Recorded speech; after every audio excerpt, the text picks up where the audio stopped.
యానంలో 37,000 ఓట్లు ఉన్నాయి. 36,000 తీసుకుంటే ప్రధానంగా కాపులు, అగ్నికుల, క్షత్రియ సమానంగా అటు ఇటు ఉన్నప్పటికీ కూడా ఇంకా ముస్లిమ్స్, ఎస్సీలు, క్రిస్టియన్స్, ఎస్టీలు ఇతర కులాలు ఉన్నాయన్నమాట. ఎవరైతే ఆకర్షిస్తారో వాళ్ళదే విజయం సిద్ధించే అవకాశం ఇక్కడ ఉంటుంది. ఏంటి ఆ కులాలందరూ కూడా మల్లాడికే ఎందుకు ఓటేయాలి? సార్ నేను చేసిన డెవలప్మెంట్ ఏం చేశారు గతంలో మీరు? ఇవి నేను చేశాను అని ఫట్ ఒక చెప్పండి. ఇవి నేను చేశాను, పరిశీలించాను చెప్పండి. యానంలో మల్లాడి కృష్ణారావు అన్న వ్యక్తి ఎమ్మెల్యే అవ్వకముందు 30 సంవత్సరాల క్రితం ఆంధ్రాలో కరెంటు పోతే ఇక్కడ కరెంటు పోయేదండి. అక్కడ 8 గంటలు ఉంటే ఇక్కడ 8 గంటలు ఉండేది. విత్ ఇన్ 4 ఇయర్స్లో ఒక సబ్స్టేషన్ పెట్టి, ఒక గ్రిడ్ కింద పెట్టి, సామర్లకోట నుంచి సెపరేట్ లైన్ వేసి ఆ రోజుల్లో కోట్లాది రూపాయలు తీసుకొచ్చి విత్ ఇన్ 4 ఇయర్స్లో ఆ ప్రాబ్లం సాల్వ్ చేశానండి. అలాగే ట్రీట్మెంట్ వాటర్, దానికి కనకాలపేటలో ట్రీట్మెంట్ వాటర్ని అక్కడ ఫిల్టర్ ట్రీట్మెంట్ ప్లాంట్ కట్టి, ఓవర్ హెడ్ ట్యాంక్ కట్టి సెపరేట్గా ముందు ఎప్పుడూ లేదండి. అది వెళ్ళి చూసుకోండి, ఏ డేట్లో కట్టించాను, ఏ డేట్లో ఓపెన్ చేశాను. అలాగే యానం టౌన్కి ఒక ట్రీట్మెంట్ ప్లాంట్ కట్టి దానికి ఓవర్ హెడ్ ట్యాంక్ కట్టి ఇక్కడ చేశానండి. దర్యాల తిప్పలో 1 మోర్ ట్రీట్ ప్లాంట్ కట్టి అక్కడ చేశానండి. ఎక్కడైతే ఓవర్ హెడ్ ట్యాంక్ లేవో ఇవన్నీ కట్టించి వాటర్ ప్రాబ్లమ్ని సాల్వ్ చేశానండి. ఇదే కాకుండా 53 ఎకరాల భూమిని, ఆంధ్ర భూమిని వైఎస్ రాజశేఖర రెడ్డి గారి దగ్గర నుంచి పాండిచేరి ప్రభుత్వానికి కొని 2 చెరువులు తవ్వి ఆ పని పూర్తి చేశానండి. రైతులకి ఫ్రెంచ్ ప్రభుత్వంలో ఉన్న ఆ కోటాని పెంచేలాగా చేశాను. పిల్లంక నుంచి వైఎస్ఆర్ లింకింగ్ ఛానల్ అని చెప్పేసి 27 కోట్ల రూపాయలతో ఫస్ట్ ఫేజ్ పనిచేశాను. రెండో ఫేజ్కి ఇప్పుడు మళ్ళా 33 కోట్లతో ఆ రైతులకి పనిచేసేలా ఏర్పాటు చేశాను. స్పోర్ట్స్కి రాజీవ్ గాంధీ స్పోర్ట్స్ హాస్టల్ ఇక్కడ తీసుకొచ్చాను, సాయి స్పోర్ట్స్ సెంటర్ తీసుకొచ్చాను. అలాగే వైఎస్ఆర్ ఇంటర్నేషనల్ స్టేడియం కట్టించాను, వరల్డ్ క్లాస్ స్విమ్మింగ్ పూల్ కట్టించాను, గ్రౌండ్స్ ప్రతి చోట కూడా డెవలప్ చేశాను. పేదోడికి 1000 మందికి స్థలాలు ఇచ్చి అట్లస్ కాన్స్టిట్యూన్సీగా ఇల్లు కట్టుకోవడానికి డబ్బు ఏర్పాటు చేశారు. టూరిజం ప్రాజెక్టులో రాజీవ్ బీచ్ కానీ, అలాగే ఈఫిల్ టవర్ కానీ, అలాగే వుడెన్ వాక్వే కానీ, బుద్ధా పార్క్ కానీ, బొటాల్ గార్డెన్ కానీ, ఎన్నెన్నో కమరాజ్ పార్క్ కానీ ఎన్నెన్నో చేశాను. ఇవన్నీ కూడా ఏది చూసినా కానీ ఒక పక్కన వెల్ఫేరు, ఒక పక్కన డెవలప్మెంట్ తోటి నేను చేసినప్పుడు నేనేం చేశానని, నువ్వు 5 సంవత్సరాల్లో ఏం చేసావన్నది ఒక పని చెప్పండి. మల్లాడి కృష్ణారావు అడ్డపడ్డాడని చెప్తున్నావు కానీ మల్లాడి కృష్ణారావు నా యానం నా ఊరు అనుకున్నప్పుడు, ఇంత పని చేసినప్పుడు, ఈ వయసులో కూడా ఇంత పని చేసినప్పుడు అడ్డుకునే అంత దరిద్రుడు కాదండి మల్లాడి కృష్ణారావు. ఒక ఫైనల్గా అంటే ఒకటి, మీరు గెలిస్తే అభివృద్ధితో పాటు అభివృద్ధికి ఆటంకం కలిగించే పేకాట క్లబ్బులు లేకుండా చేస్తానని గట్టిగా చెప్తారా? కింద కోర్టుల్ని ఈ వ్యక్తి డబ్బుకు మరిగి దాంతోటి డబ్బుతోటి కాకుండా కాలక్షేపానికే చేస్తున్నారని చెప్పి నమ్మించిన కోర్టుని, కింద కోర్టులో మేము ఓడిపోయాం, హైకోర్టులో ఓడిపోయాం, సుప్రీంకోర్టు వరకు వెళ్ళి ఒక రిటైర్డ్ హైకోర్టు జడ్జిని తీసుకెళ్ళి 23 నిమిషాల్లో దాన్ని క్లోజ్ చేశాను. రాబోయే క్యాబినెట్ మీటింగ్లో ఒక 3 నెలల్లోనే ఒక అమెండ్మెంట్ తీసుకొచ్చి గ్యాంబ్లింగ్ పాండిచేరిలో ప్రొహిబిటెడ్ అని చెప్పి చేసే బాధ్యత నాదండి. ఇది గ్యాంబ్లింగ్ మీద ఉన్న కమిట్మెంటు. అలాగే వెంకటేశ్వర స్వామి గుడి అది పడగొట్టేశారు అని చెప్తే ఇతను నేను ఫౌండేషన్ తోటి తీసి గుడి కడతానని చెప్పి ₹1 ఈ కుటుంబం నుంచి ఇవ్వకుండా ఉన్నా కానీ, ఎవరు ఇవ్వద్దని చెప్పినా కానీ 10 కోట్ల రూపాయలతో పని చేశాను.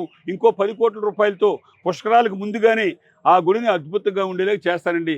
నువ్వు చేతగానే వాడువు, చెత్త డబ్బుతోటి బతికిన వాడువు, పేకాడు తోటి బతికిన వాడు. అతని గురించి మీరు కంపేర్ చేసి అతన్ని మీరేదో అతను మీకు చెప్తే ఇలాగ అడగండి అని చెప్పి వాళ్ళ మామ చాలా బలవంతుడు, ఆర్థికంగా స్థితిమంతుడు అంటున్నారు కదా కాకినాడలో అంతా కూడా. నేను అనేక సందర్భాల్లో చెప్పాను, నా మామగారు నా అత్తగారు అందరూ కూడా నా మీద ఆధారపడేవాళ్ళు. అతనికి అందరికీ ప్రజలకి చెప్పాను, అరే అశోక్ లాంటి మామగారు దొరకాలని పూజ చేసుకోండి రా అని చెప్పాను. ధనవంతుడు, డబ్బు కోట్లు ఖర్చు పెట్టేవాడు, ఇచ్చిన కోట్లను పట్టుకెళ్ళి మాల్ కట్టుకునేవాడు, అది ఆ విధంగా ఉంటుంది. అంతేగాని డబ్బుతోటే పని అయిపోతుంది అంటే ధర్మారెడ్డే పోటీ చేసేచ్చు కదండి. యానం ప్రజలను ఉద్దేశించి మల్లాడి కృష్ణారావు గారు ఏం చెప్పబోతున్నారు? నన్ను ప్రజలు ఈ ఊరు బాగు కోసం, ఈ ఊరు బాగుండాలని, పేదోడికి ఇబ్బంది లేకుండా చూసుకుంటానని, ఈ ఊరిని ఏమైతే స్కీమ్స్ ఇంకా అనేకమైన స్కీమ్స్ తీసుకొస్తానని, ఇల్లు వేలాది మందికి ఇళ్ల స్థలాలు ఏర్పాటు చేస్తారని అంత నమ్మకంతో వారు పెట్టుకున్నారు. వాళ్ళ నమ్మకాన్ని ఇప్పుడు ఇందాక ఇంటర్వ్యూలో ఏవైతే చెప్పానో ప్రతి విషయాన్ని కూడా ఒక మెడికల్ కాలేజ్ అవ్వచ్చు, ఒక క్యాన్సర్ హాస్పిటల్ అవ్వచ్చు, పారామెడికల్ కోర్సెస్ అవ్వచ్చు, అలాగే బీచ్ డెవలప్మెంట్కి, అలాగే గోదావరి పుష్కరాలకి 150 కోట్లు అవ్వచ్చు, అండర్ గ్రౌండ్ పైప్ లైన్కి 300 కోట్లతో పని కానీ, అలాగే 100 ఎకరాల నుంచి 150 ఎకరాల వరకు 4200 మనిషికి 60 మీటర్లు చెప్పిన, లేదా 150 ఎకరాలు అయితే 6300 మందికి స్థలాలు ఇవ్వడంలో కానీ, పసుకాడు నుంచి ఎర్రకాడు చేయడంలో కానీ, వైద్యానికి ₹1 లేకుండా ముందున్న స్కీమ్ ఆగిపోయిన స్కీమ్ని మరలా పేద ప్రజలకి అందుబాటులో తీసుకురావడం కానీ, 2 వైఎస్ఆర్ లింకింగ్ ఛానల్ని రెండో పార్ట్ని 33 కోట్ల రూపాయలతో పాండిచేరి ప్రభుత్వం బడ్జెట్ నుంచి తీసుకురావడంలో కానీ, అనేకమైన అన్ఎంప్లాయీస్కి జాబ్ మేళా పెట్టించడం కానీ, ఉద్యోగావకాశాలు కలగచేయడంలో 100% కూడా నేను చేయగలను, చేసి చూపిస్తానని మీ ద్వారాగా ప్రజలకు తెలియజేస్తున్నానండి. Okay sir, thank you. ఈ ప్రచారంలో భాగంగా 15 రోజులు తిరుగుతున్నారు. మిమ్మల్ని అత్యధికంగా కలిచి వేసిన, మీ హృదయాన్ని దహించి వేసిన సంఘటన ఏమైనా కనిపించిందా మీకు ఈ ప్రచారం? అంటే ఈ ప్రచారంలో ప్రజలు నా మీద ఎంత ప్రేమగా ఉన్నాడు అన్నది, 5 సంవత్సరాలు వాడి కోసం నేను పనిచేస్తే 15 రోజులు వాడి తిండి తినకుండా, నేను రాత్రి 1 గంటకి 1:30కి నేను వెళ్ళి పడుకున్నా కానీ వాళ్ళు ఇంటికాడు కానీ ఎవరొచ్చి ఎవరింట్లో దూరుతున్నారు, ఎవడు ఓటుని మార్చడానికి ప్రయత్నం చేస్తున్నాడు, ఎవడు డబ్బులకి లొంగిపోతున్నాడు అన్న విషయాన్ని వాడికి నిద్ర పట్టక, మా గురువు గారికి వీడు పని చేయించుకున్నాడు, వీడు ద్రోహం చేస్తున్న విషయాన్ని వాడికి నిద్ర పట్టని రాత్రులు నాకు కాదు, వాళ్ళకు ఉంది. నేను వాళ్ళు చూసించినప్పుడు నేను ఒక లీడర్గా నా కళ్ళెట్టు నీళ్ళు రేరుగానే వస్తాయి. మనసులో మాత్రం పేదోడికి కష్టం వచ్చిందని అంటే ఆడికంటే లోపల నేను ఏడుస్తూ ఉంటాను. అలాగే నేను ఇన్ని మంచి పనులు చేస్తే వీళ్ళ నోటికి వచ్చినట్టు మాట్లాడతారన్నప్పుడు మనసు కొంచెం కష్టంగా ఉంటుంది. ఈ మనిషి రాబోయే రోజుల్లో మీ ద్వారాగా చెప్తున్నాను, యానం ప్రజలారా, ఓటర్ మహాశైలారా, మీరు నచ్చుంటే అతని పరిపాలనకు అతను ఓట్లు వేసుకోండి, లేదు డబ్బుకి లొంగితే వాళ్ళకి ఓట్లు వేసుకోండి. నేను డబ్బుకి లొంగలేనుండి ఈ ఊరిని బాగు చేద్దామని అనుకుంటే నాకు ఓట్లు వేయండి. కానీ వీధి అది అని చెప్పేసి సొల్లు కవులు చెప్పిన ఉండడం, 5 సంవత్సరాల నుంచి ప్రజలను కానీ ఊరిని కానీ పట్టించుకోను అన్నది, ఒక్కసారి నా వ్యక్తిత్వం ఏంటి, అతని వ్యక్తిత్వం ఏంటి, నువ్వు పని చేస్తే పని చేసావని చెప్తాను, పని చేయకపోతే పని చేయలేనని చెప్పే వ్యక్తిని కానీ తప్ప అబద్ధాలు చెప్పే మనిషిని కాదు. ఇప్పుడు చెప్పిన కమిట్మెంట్లు ఏ పని ఉన్నా కానీ, ఇవాళ స్కూల్ పిల్లలకి 3000 మందికి ఎవ్రీ డే న్యూట్రిషన్ కర్రీ తయారు చేసి పంపిస్తానండి గవర్నమెంట్ స్కూల్లో. అలాగే వారంలో 2 సార్లు ఒక వెజిటబుల్ బిర్యానీ పంపిస్తానండి, ఒక లెమన్ రైస్ పంపిస్తానండి. 3000 మందికి పేదోడికి రూపాయికి నేను భోజనం పెడతానండి.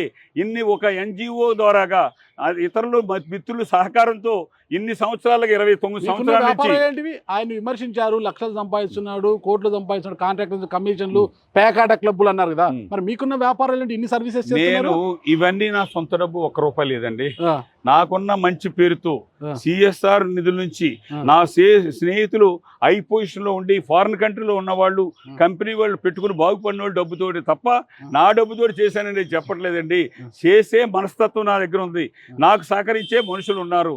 నేను ఆ మనుషులు ఉన్నప్పుడు గవర్నమెంట్ ఆఫ్ ఇండియా నుంచి కానీ, పాండిచేరి ప్రభుత్వం నుంచి కానీ ₹1 కూడా ట్రస్ట్కి తీసుకోకుండా నేను నడుపుతున్నానండి. ఈ యానంలో ఈ ఉన్న ఓల్డేజ్ హోమ్ ఇండియాలోనే బెస్ట్ ఓల్డేజ్ హోమ్ అని చెప్పేసి అవార్డు తీసుకున్నదండి. ఆర్ఫన్స్ హోమ్ ఇండియాలో నేను ప్రెసిడెంట్ అవార్డునండి. నాకు 142 నేను చేసిన సేవలకి వివిధ సంస్థలు అవ్వచ్చు, గవర్నమెంట్ ఆఫ్ ఇండియా అవ్వచ్చు, ఇతర దేశాలు అవ్వచ్చు, నాకు 142 అవార్డులు ఇచ్చిన, నా సర్వీస్కి రివార్డ్స్ ఇచ్చిన ఈ మనుషులండి. నాకు అతనికి కంపేర్ చేసినట్టే సార్, సర్వీస్కి మనీకి మధ్య జరుగుతున్న ఈ పోరాటంలో ఖచ్చితంగా మీరు విజయం సాధించాలని నేను కోరుకుంటున్నాను sir. Thank you sir. 100% sir. మరలా మీరు ఖచ్చితంగా నాకు నెరవేర్చారా లేదా అని చూసాను సార్. అది రండి, మే 4వ తారీఖున నేను చెప్పినట్టుగా అమలు అవ్వలేదన్నది మరలా మీకు ఫస్ట్ ఇంటర్వ్యూ మీకే ఇస్తాను. మీరు తప్పనిసరిగా రావాలి. ఎలక్షన్ అయిన తర్వాత, రిజల్ట్స్ వచ్చిన తర్వాత మరలా నేను ఇదిగో మీకు చెప్పాను, ఇన్ని జీవోలు నేను తీసుకొచ్చాను, మీరు రండి అని చెప్పేసి మిమ్మల్ని కోరి, పనులు కావాలి, పనులు జీవో తీసుకొచ్చిన తర్వాత టెండర్ కాల్ చేస్తారు, ఇది అని చెప్పేసి మీకు తెలియజేస్తున్నాను అండి. Thank you sir. నాగరాజు గారు మీకు మీరు ఎన్ని నెగిటివ్గా నా దగ్గర నుంచి రాబట్టాలన్నా కూడా ప్రతి దానికి సమాధానం చెప్పానండి. మీరు ఇంకా ఎన్ని నెగిటివ్గా వేస్తానంటే మీరు చెప్పండి, నేను సమాధానం చెప్పడానికి. మీరు ఇదే ఇప్పుడే వెళ్ళి గొల్లపల్లి అశోక్ గారిని మీ మీద ఇవి ఆరోపణలు మీరు చేశారు, దానికి మల్లాడి కృష్ణారావు నేను ఇంటర్వ్యూ చేశాను, నాకు ఇక ఇంటర్వ్యూ అని చెప్పండి, మీకు మరలా రెండో సమాధానం లేకుండా పారిపోతాడండి. మీరు అతన్ని కానీ నన్ను కానీ ఒకే స్టేజ్ మీద కూర్చోబెట్టండి, మీరు 100 ప్రశ్నలు వేసినా కానీ నేను సమాధానం చెప్పడానికి నేను రెడీగా ఉన్నాను.